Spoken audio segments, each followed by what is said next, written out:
Friends, biology की online कक्षा में आपका स्वागत है। तो बेटा, कल आपको मैं निष्क्रिय खनिज अवशोषण के बारे में पढ़ा चुका हूँ, ठीक है। और उसमें मैंने आपको 3 सिद्धांत समझाए थे, ठीक है। आज अपन उसी क्रम में आगे बढ़ते हुए सक्रिय अवशोषण की क्रियाविधि पढ़ेंगे खनिजों के संदर्भ में, ठीक है। तो जो हेडिंग में शुरू कर रहा हूँ वो मैं यहाँ पे लिख रहा हूँ, सक्रिय अवशोषण, ठीक है बेटा। निष्क्रिय अवशोषण के बारे में अपन कल पढ़ चुके। आज अपन किसके बारे में पढ़ेंगे? सक्रिय अवशोषण। क्या पढ़ोगे इसमें? इस सिद्धांत के अनुसार खनिज तत्व, इस सिद्धांत के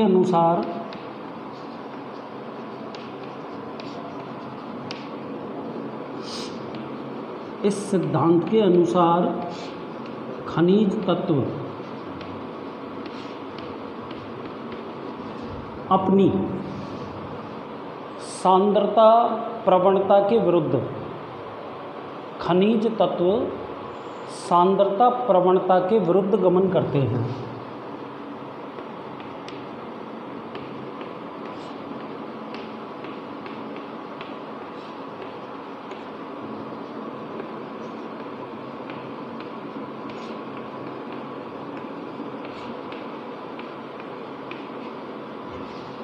ठीक है बेटा, क्या लिखा आपने? इस सिद्धांत के अनुसार खनिज तत्व सांद्रता प्रवणता के विरुद्ध गमन करते हैं। इस क्रिया हेतु एटीपी के रूप में,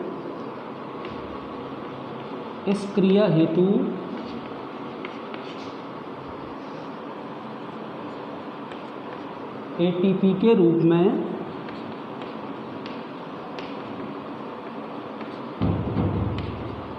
ऊर्जा की आवश्यकता होती है।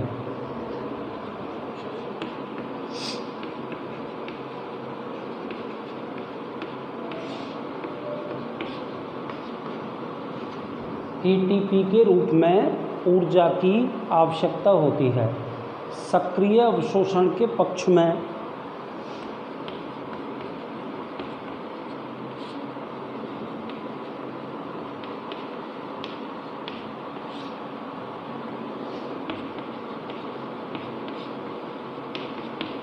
निम्न सिद्धांत प्रस्तुत किए गए। तो देखो बेटा, अपन जो सक्रिय अवशोषण पढ़ रहे हैं उसमें सबसे पहले आपको ये 2 लाइन बोलनी पड़ेंगी, ठीक है ना। देखो कौन कौन सी हैं, क्या लिखा है मैंने ब्लैक बोर्ड पे। इस सिद्धांत के अनुसार खनिज तत्व सांद्रता प्रवणता के विरुद्ध गमन करते हैं।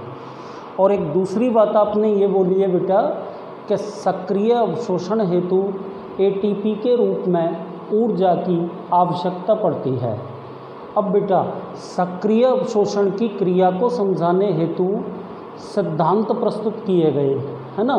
तो अब अपन ना 1 बाय 1 उन्हीं सिद्धांतों को ध्यानपूर्वक पढ़ेंगे, ठीक है।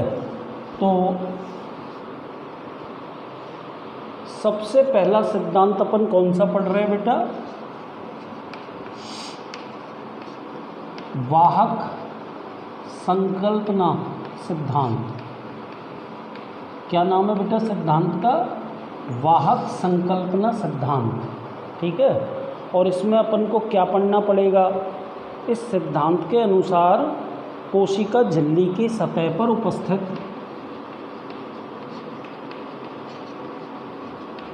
इस सिद्धांत के अनुसार कोशिका झिल्ली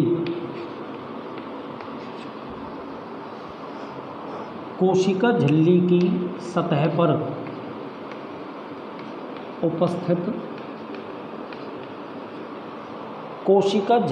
सतह पर उपस्थित प्रोटीन अणु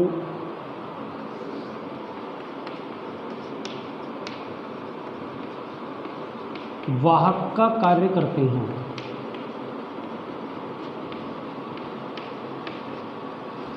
ठीक है बेटा, एक्चुअल में कोशिका झिल्ली की सतह पर कुछ प्रोटीन अणु पाए जाते हैं जो वाहक का काम करते हैं, यानी कि खनिजों के आयनों को कोशिका झिल्ली के भीतर पहुंचाने का काम करते हैं। आगे इसमें अपन क्या पढ़ेंगे, ये वाहक अणु आयन के साथ संलग्न होकर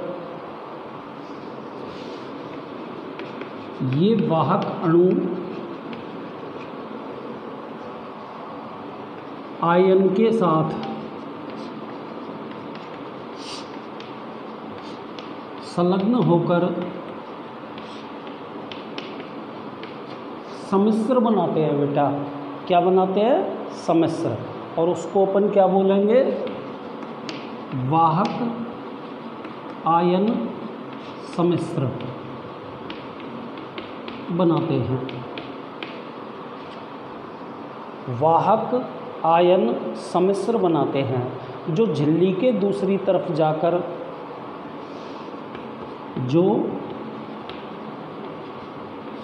झिल्ली के दूसरी तरफ जाकर आयन को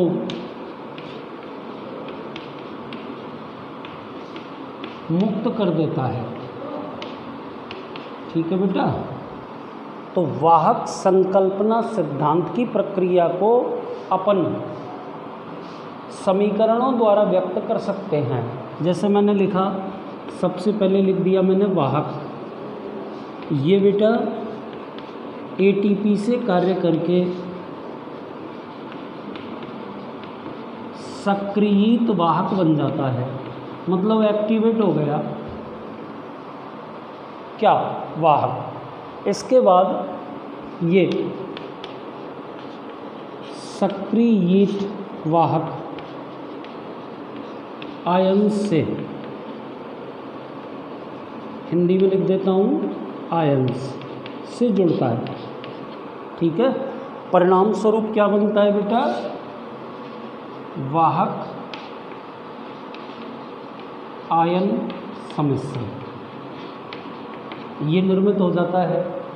और सबसे बाद में ये वाहक आयन सम्मिश्र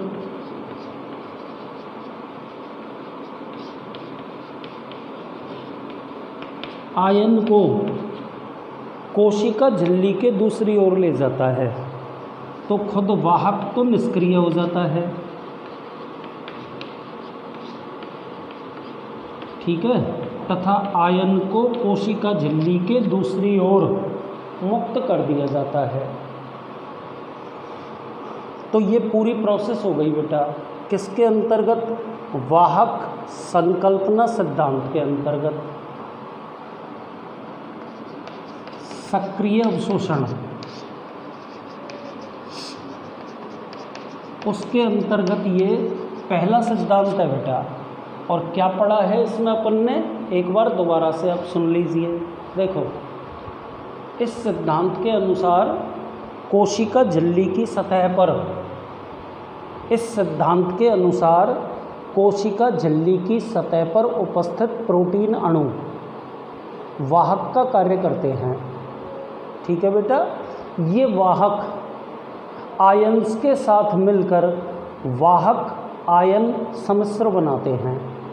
ठीक है, और जो वाहक आयन सम्मिश्र होता है वो कोशिका झिल्ली के दूसरी ओर आयन को मुक्त कर देता है। ये पूरी प्रोसेस है। और इसी प्रक्रिया को बेटा मैंने 3 समीकरणों के रूप में आपके सामने ब्लैक बोर्ड पे प्रस्तुत किया है। पहली समीकरण में तो मैंने क्या बोला कि वाहक जो होता है वो एटीपी की उपस्थिति में सक्रिय हो जाता है। ठीक है, और फिर बेटा सक्रिय वाहक जो है वो आयन से क्रिया करता है, और बेटा आयन से क्रिया करने के पश्चात वो वाहक आयन सम्मिश्र बनाता है। ठीक है, और वाहक आयन सम्मिश्र आयन को कोशिका झिल्ली के दूसरी ओर मुक्त कर देता है तथा स्वयं निष्क्रिय हो जाता है। तो मेरे हिसाब से आपके समझ में बैठ गया होगा कि सक्रिय खनिज अवशोषण की क्रिया में एटीपी के रूप में ऊर्जा की आवश्यकता होती है। ठीक है बेटा। अब अपन एक और अंतिम लाइन इसी में बोल रहे हैं कि इस सिद्धांत का प्रतिपादन वॉन डेन हॉवर्ट, किसने बेटा? वॉन डेन हॉवर्ट।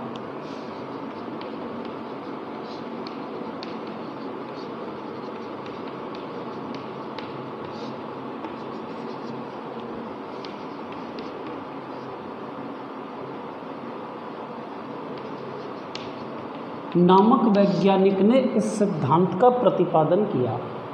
ठीक है।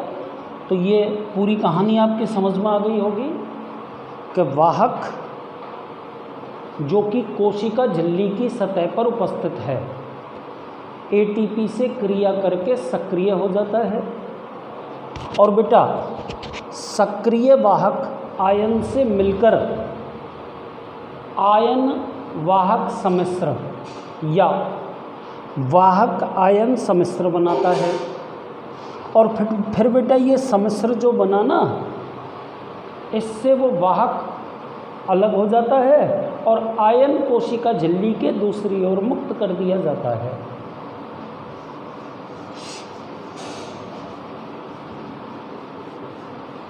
अब बेटा अपन दूसरा सिद्धांत पढ़ेंगे।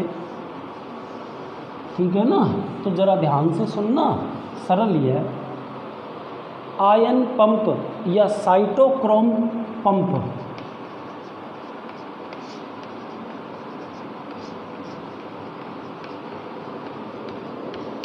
साइटोक्रोम पंप परिकल्पना।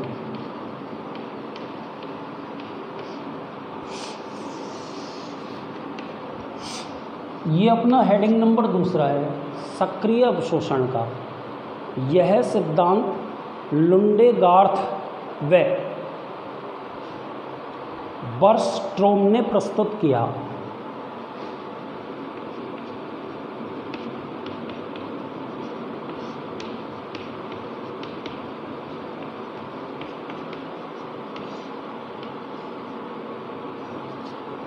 ठीक है बेटा। क्या बताया मैंने आपको कि इस सिद्धांत का प्रतिपादन लुंडेगार्थ व बर्स्ट्रोम नामक वैज्ञानिक ने किया, है ना। अब इसमें अपन कुछ पॉइंट पढ़ेंगे, तो ध्यान से सुने।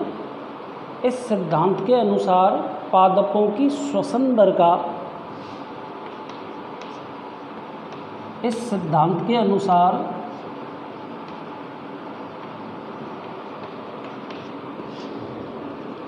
पादपों की श्वसन दर का इस सिद्धांत के अनुसार पादपों की श्वसन दर का सीधा संबंध पादपों द्वारा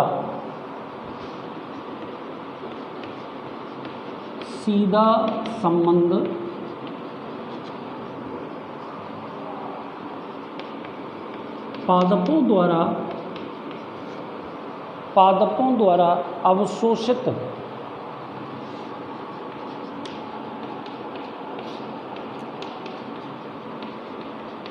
ऋणायनों से होता है।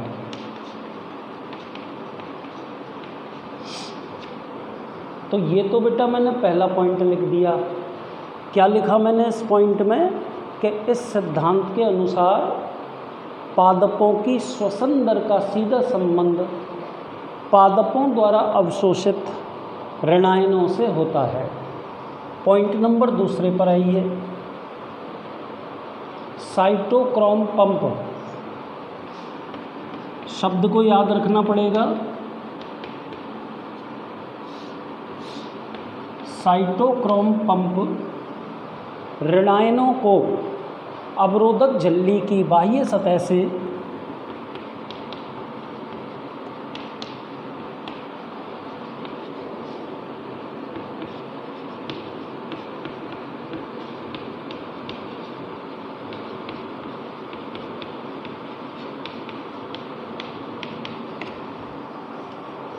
साइटोक्रोम पंप ऋणायनों को अवरोधक झिल्ली की बाह्य सतह से आंतरिक सतह की ओर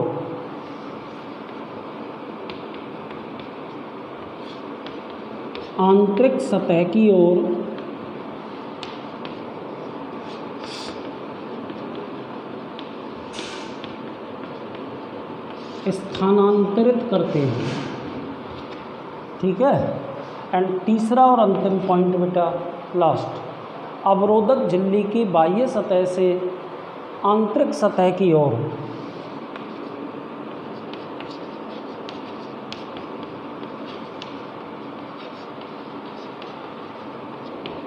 अवरोधक झिल्ली की बाह्य सतह से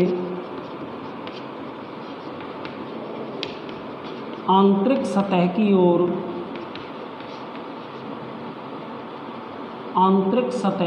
ओर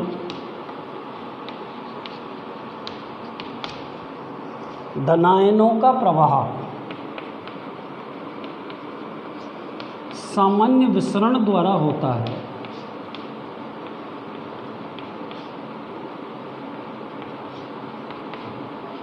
तो ये वर्ण, ठीक है, तो ये आपका पूरा का पूरा आयन पंप या साइटोक्रोम पंप परिकल्पना हो गई।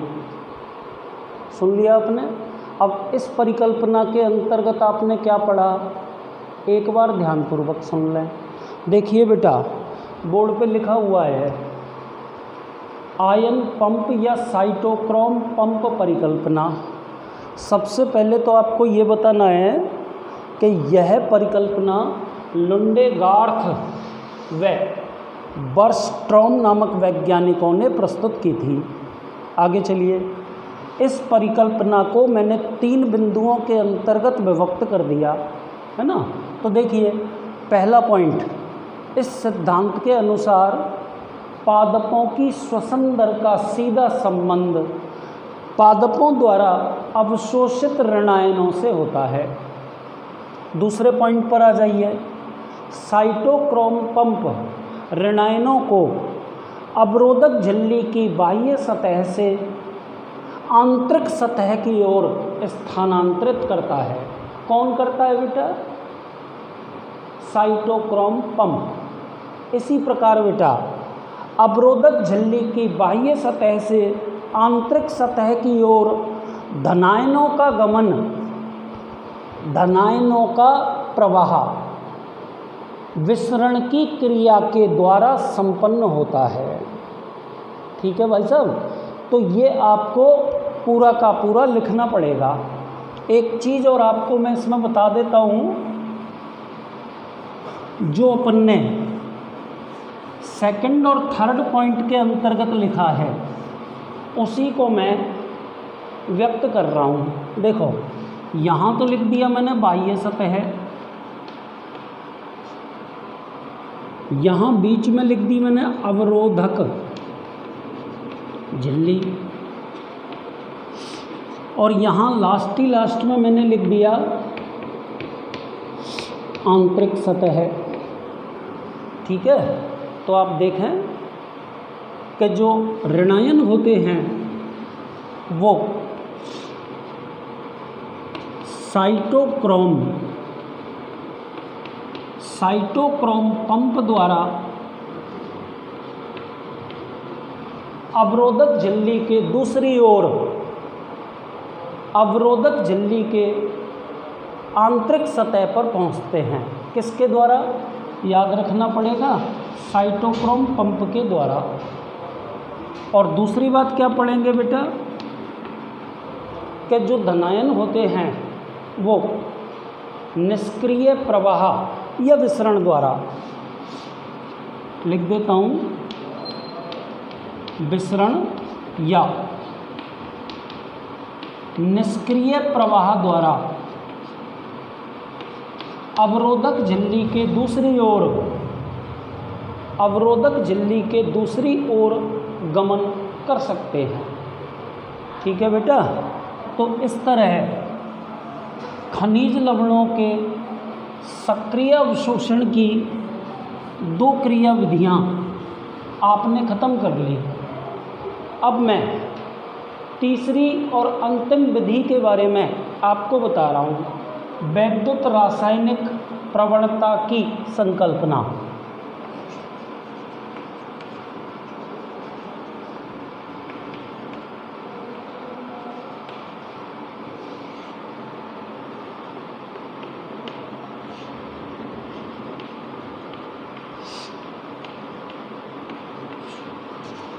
वैद्युत रासायनिक प्रवणता की संकल्पना, ये अपना हेडिंग नंबर तीसरा है। इस परिकल्पना का प्रतिपादन पीटर माइकल ने किया था। इस परिकल्पना का प्रतिपादन, क्या नाम बोला था अभी बेटा मैंने वैज्ञानिक का? Peter Michael. बोर्ड पे लिख रहा हूँ।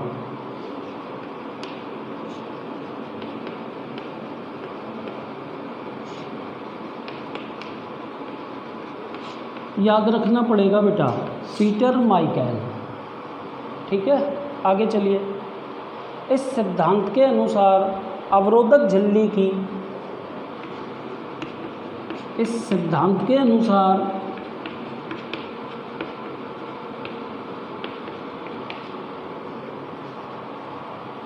अवरोधक झिल्ली की दोनों सतहों पर उत्पन्न होने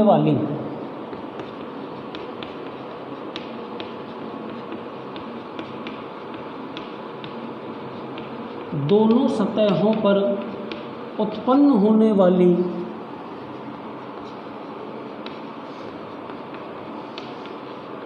वैद्युत रासायनिक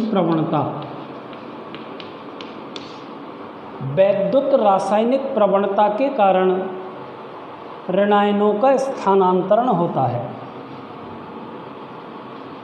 वैद्युत रासायनिक प्रवणता के कारण ऋणायनों का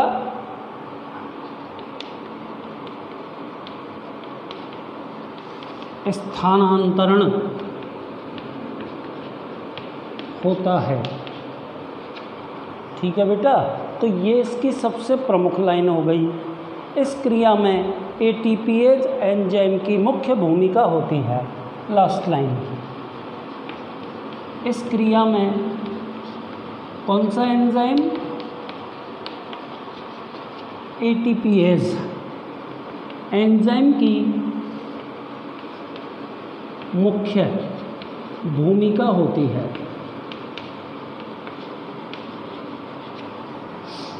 एटीपीएज एंजाइम की मुख्य भूमिका होती है।